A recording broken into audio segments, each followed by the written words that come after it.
Bonjour, monsieur Nicolet. Connaissez-vous Alsace Science? Non, je ne connais pas, mais je suis prêt à t'écouter, de me raconter ce que c'est. Alsace Science est un forum de culture scientifique qui regroupe toutes les écoles de la vallée de la Bruche. Lors de cette manifestation, nous proposerons des rencontres, des ateliers, des expositions, des projections, des conférences et des animations pour tous, sur le thème de l'espace, la nuit, le soleil et les saisons. Un grand défilé de mode sera organisé sur le thème des saisons. Nous vous invitons le 2 juin à venir nous voir pour cette journée extraordinaire. Avec grand plaisir. Je verrai si mon agenda le permet, mais si je peux venir, tu peux me croire, je serai là. Merci. Et bonne chance pour Alsace. Bonjour Monsieur Nicolier. Bonjour. Est-ce que être spationaute, c'était un rêve d'enfant ou c'est venu après? C'est une bonne question. En fait, quand j'avais vos âges, on n'avait pas encore commencé l'exploration de l'espace. C'est venu un peu plus tard. Et tout au début, c'était les Américains et les Soviétiques qui allaient dans l'espace. Et moi, j'étais un Suisse. Je pensais que ce n'était pas possible pour les Suisses de le faire. C'était la même chose pour les Français et les Allemands. C'est vraiment deux grands pays qui ont commencé l'exploration de l'espace. Et j'avais ce rêve de devenir un spationaute ou un astronaute, mais ça me paraissait être un rêve impossible. Et c'est seulement après la fin de mes études, j'étais aussi pilote dans les forces aériennes à temps partiel. J'avais à peu près 32-33 ans. C'était le milieu des années 70. Et il est devenu possible pour les Européens de devenir spationautes et astronautes. Et à ce moment-là, c'est devenu pour moi un rêve possible. J'ai tout fait pour y arriver et ça a marché. Donc c'est un rêve d'enfant, mais un rêve impossible, parce que c'était fait par des citoyens d'autres pays. Et c'est seulement quand j'avais le début de la trentaine, comme âge, que c'est devenu possible pour moi. Et à ce moment-là, je me suis fixé ça comme un objectif et ça a marché. Merci. Bonjour Claude Nicolier. Est-ce que vous pouviez nous résumer votre parcours d'astronaute?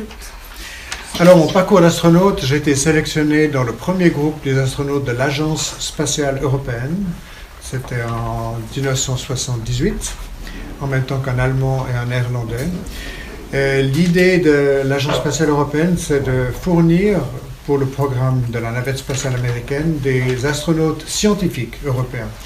Il était important d'avoir une formation de scientifique, une expérience dans les domaines scientifiques. Moi, j'étais astrophysicien. Mon collègue allemand était un physicien de la matière solide. Et mon collègue néerlandais, Wubbo Ockels, c'était un physicien nucléaire. Mais l'idée était pour l'Europe de participer au programme de la navette spatiale pour les besoins de la science. Et nous avons une formation scientifique au-delà des domaines qui étaient les nôtres. Pour moi, c'était l'astrophysique, mais j'ai appris beaucoup de choses sur la physiologie, sur la biologie, sur la science des matériaux et des domaines qui n'étaient pas les miens. Pendant quelques années, ensuite on a été envoyé à Houston, au Texas. C'est là que la NASA préparait les vols de la navette spatiale. J'ai été envoyé en 1980, c'était une année avant le premier vol de la navette. La navette a commencé à voler en 81 et pendant 30 ans jusqu'en 2011. Mais l'idée était d'amener ces Européens à Houston pour qu'ils soient formés sur la navette spatiale américaine, ce que j'ai fait avec beaucoup de bonheur pendant très longtemps pour moi. En fait, je suis resté 25 ans là-bas. La navette spatiale était extrêmement compliquée, il fallait plusieurs années pour être familiarisé avec son fonctionnement. Et finalement, j'ai été sélectionné pour 4 missions dans les années 90, en 92, 93, 96 et 99. 4 vols dans l'espace que j'ai accomplis avec beaucoup de bonheur. Et les choses ont bien marché, tout spécialement des missions qui avaient pour objectif de réparer le télescope Hubble dans l'espace. Ça a très très bien marché et c'était magnifique. Voilà mon parcours d'astronaute. J'ai quitté l'Agence spatiale européenne en 2007, donc quelques années plus tard. Ok. Merci. Merci. Bonjour Monsieur Nicolier. Bonjour. Comment avez-vous réparé le télescope Hubble? Écoute, c'est une bonne question. Le télescope, il était en orbite autour de la Terre, il l'est toujours maintenant. Et puis, ce qu'on doit faire lorsqu'on veut aller le réparer, c'était avec la navette spatiale avec 7 personnes à bord, le commandant, le pilote, puis 5 autres personnes, dont moi-même. On doit quitter le sol sur le pas de tir à Kennedy Space Center en Floride. Et on avait 48 heures ou 2 jours pour faire ce qu'on appelle un rendez-vous avec le télescope. On part dans l'espace et on s'approche du télescope jusqu'à ce qu'après 48 heures, on soit en vol en formation serrée avec le télescope. À une très grande vitesse, on avait une vitesse de 28 000 km à l'heure. On se mettait dans une position très proche du télescope, une position relative, adéquate pour faire une capture du télescope avec le bras robotique. C'était une de mes responsabilités, de piloter le bras robotique. Et on fixait le télescope dans la soute de la navette pour qu'il reste solidaire avec nous, pour qu'on puisse les jours suivants, et on avait 5 jours pareils, effectuer des sorties extravéhiculaires en scaphandre avec des outils pour faire des travaux de réparation qui avaient été prévus à l'avance. Tout avait été prévu à l'avance. On n'essayait pas de se dire tout à coup, qu'est-ce qu'on va faire aujourd'hui sur Hubble? On avait tout prévu à l'avance. Avec des outils spécialisés, on s'était entraîné dans la piscine, on savait vraiment de façon très précise ce qu'on allait faire et comment on allait le faire. Et lors de la première visite du télescope Hubble en 1993, on avait un problème d'optique, on a dû changer des panneaux solaires, on a dû changer des gyroscopes. C'est tous des systèmes qui permettent au télescope de fonctionner. On a fait des travaux de réparation et ça a marché. Succès total. Donc, pour résumer, il faut d'abord partir, faire un rendez-vous avec le télescope, l'installer dans la soute et ensuite effectuer des sorties extravéhiculaires en scaphandre avec des outils pour réparer. Voilà comment on l'a fait. C'est plus difficile de faire ça que de réparer sa voiture dans son garage, mais c'est un peu la même idée en fait. Il faut aller vers la machine, il faut utiliser des outils pour faire des travaux de réparation pour que ça fonctionne de nouveau. Voilà. D'accord. Merci. Merci. Comment est-on sélectionné pour devenir spationaute? Faut-il avoir une certaine condition physique? Oui, il faut avoir plutôt une bonne condition physique, il n'y a pas de doute à ce sujet. Alors il y a plusieurs éléments qui interviennent. Il faut d'abord avoir une bonne formation, une formation d'ingénieur, ou une formation de scientifique, ou une formation de médecin. Il faut être en bonne santé et puis il faut avoir la tête sur les épaules, c'est-à-dire qu'il faut, sur le plan psychologique, il faut être quelqu'un qui a un comportement absolument normal, disons, ou meilleur que normal, mais pas quelqu'un qui est dérangé dans le cerveau, bien évidemment. Donc ces 3 conditions, une formation de base, il faut également avoir travaillé dans un laboratoire ou dans l'industrie après avoir obtenu un diplôme universitaire dans les sciences ou dans l'ingénierie. Il faut être en bonne santé et puis être stable psychologiquement, c'est-à-dire avoir la tête sur les épaules. Merci. Je voudrais savoir comment une fusée décolle et comment ensuite son moteur fonctionne sans oxygène. Ah, c'est une bonne question. En fait, dans une fusée, étant donné que rapidement après le départ, elle est dans le vide et qu'il n'y a pas d'oxygène, la fusée doit emporter le carburant et l'oxygène. Elle doit emporter les deux dans des réservoirs. Alors, l'idée au départ est la suivante, la fusée est à la verticale, et puis on éjecte à très grande vitesse des gaz qui sont le produit de combustion, c'est soit du kérosène et de l'oxygène liquide, encore une fois contenu dans ces réservoirs, ou ça peut être de l'hydrogène et de l'oxygène sous forme liquide, mais l'idée est d'éjecter ces gaz à très grande vitesse vers le bas, et il y a une réaction de la fusée vers le haut, donc c'est une question de action et de réaction. Si on pousse quelque chose dans une certaine direction, eh bien nous on est poussé dans l'autre direction. C'est ce qu'on appelle l'action et la réaction, c'est un principe de la physique. Et puis, étant donné qu'on sort assez rapidement de l'atmosphère, on doit encore une fois avoir un réservoir qui contient de l'oxygène pour brûler le carburant. Et j'avais une deuxième question, c'était est-ce que le choc du décollage, est-ce qu'il est très violent? Non, il n'est pas très violent, parce que c'est de nouveau une très bonne question. Parce que dans Tintin, on a marché sur la Lune, et il y a le décollage de la fusée, et les membres d'équipage sont sur des couchettes, et malgré tout, bien qu'ils soient sur des couchettes, ils perdent connaissance. Et ça, c'est pas tout à fait exact. Il se révèle qu'au départ, la fusée est tellement lourde, tellement massive, qu'elle s'élève relativement lentement à la verticale, et c'est vers la fin de la montée qu'on avait la plus grande accélération. Donc, il y a...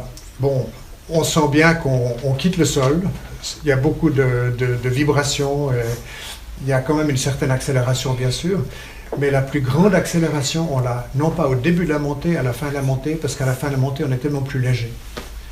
Très bonne question. Merci. Merci.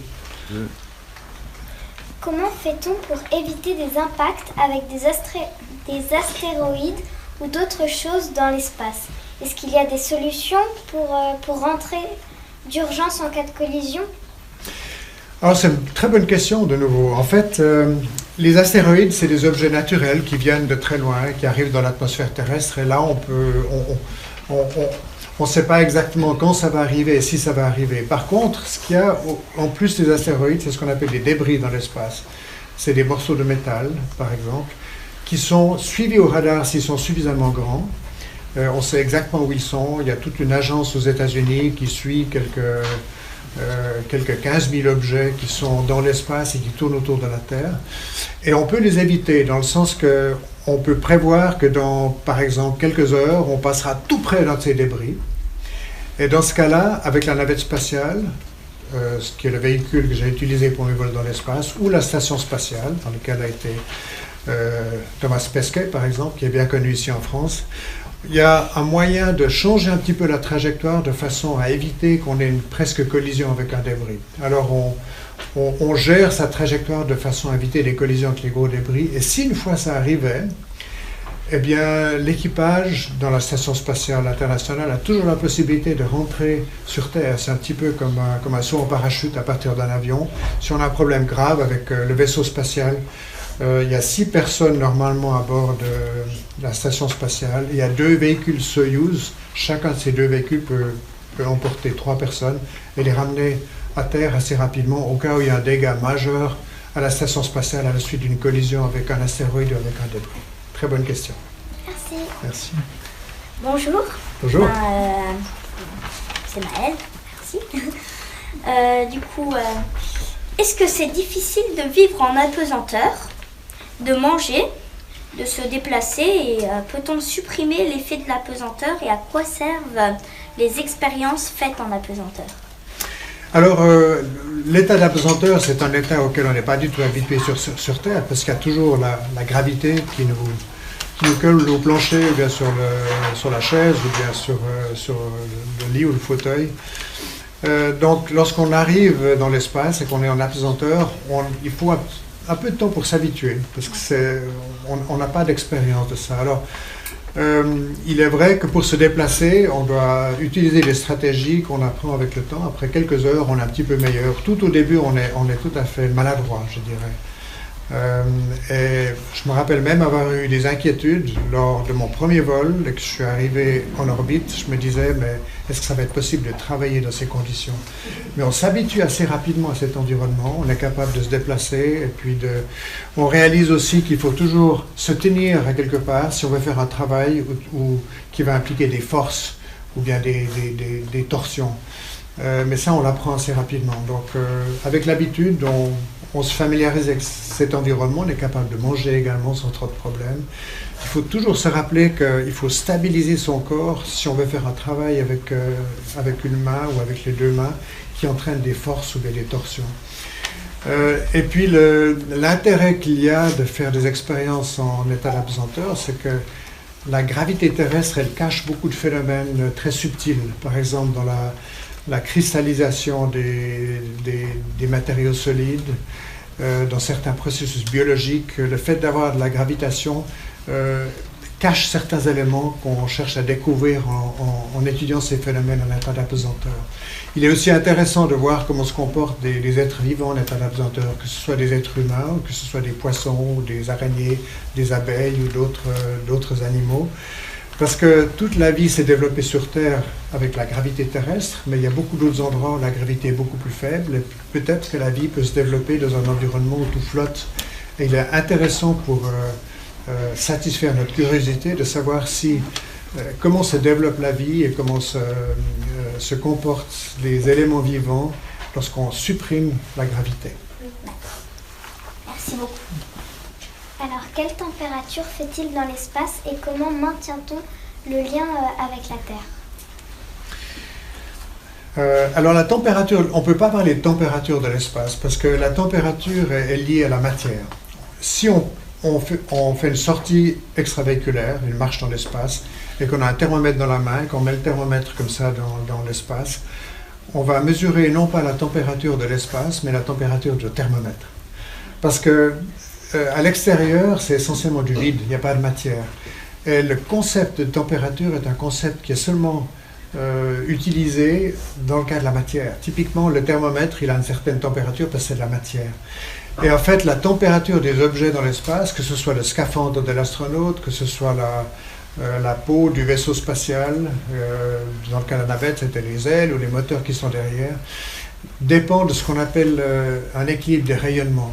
Les objets qui sont exposés au soleil, ils vont devenir chauds, tout spécialement s'ils sont noirs.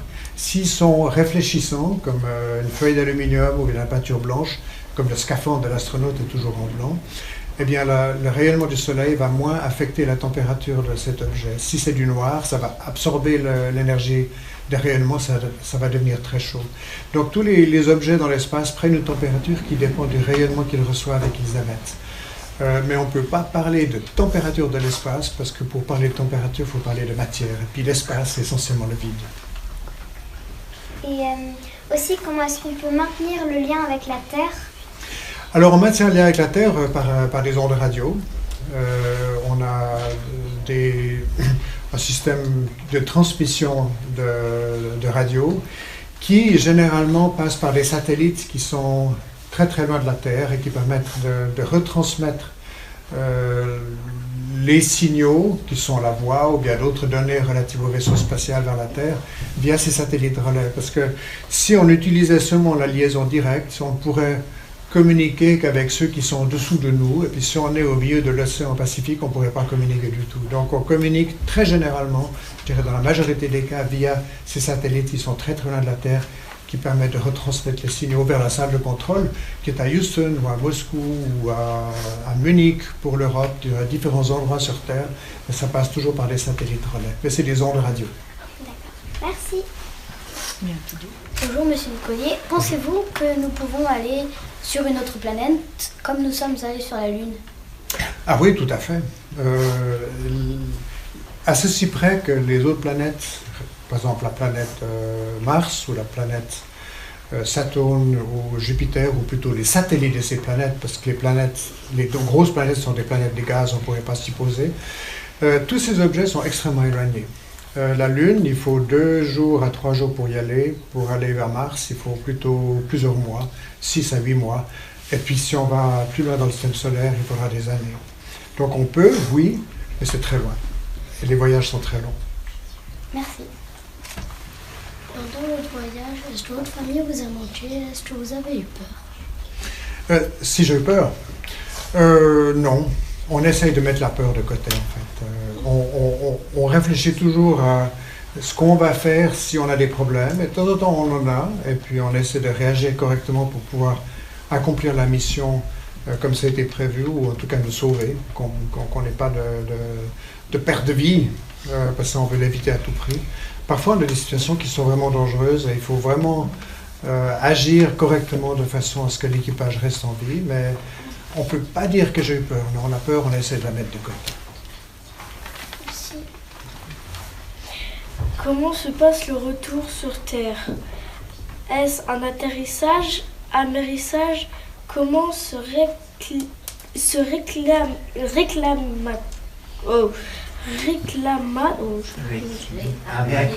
réacclimate-t-on à la vie terrestre? Alors, en fait, atterrissage, amérissage, ça dépend du véhicule spatial. Pour moi, c'était un atterrissage en douceur comme un avion. J'ai volé dans la navette spatiale. Et à la fin de la mission, c'était un atterrissage en douceur sur une piste près du site de lancement en Floride. Si c'est le Soyouz, par exemple, c'est retour sur Terre, dans le désert de Kazakhstan, avec un parachute et puis un système de freinage au dernier moment pour amortir un peu le choc. C'est ainsi que ça se passe, ça dépend du vaisseau spatial. Et puis pour se réadapter aux conditions terrestres, il faut un peu de temps, ça dépend de la durée de la mission. Pour moi, c'était des missions courtes, il fallait quelques heures seulement pour être de nouveau réadapté. Pour ceux qui passent, comme l'ont fait Thomas Pesquet par exemple, et beaucoup d'autres astronautes et cosmonautes qui passent 6 mois ou 1 année dans la station spatiale, il faut plusieurs semaines pour s'accoutumer aux conditions terrestres de nouveau. Merci. Pourrions-nous faire une photo tous ensemble? Avec beaucoup de plaisir, oui. Allons-y. Bravo.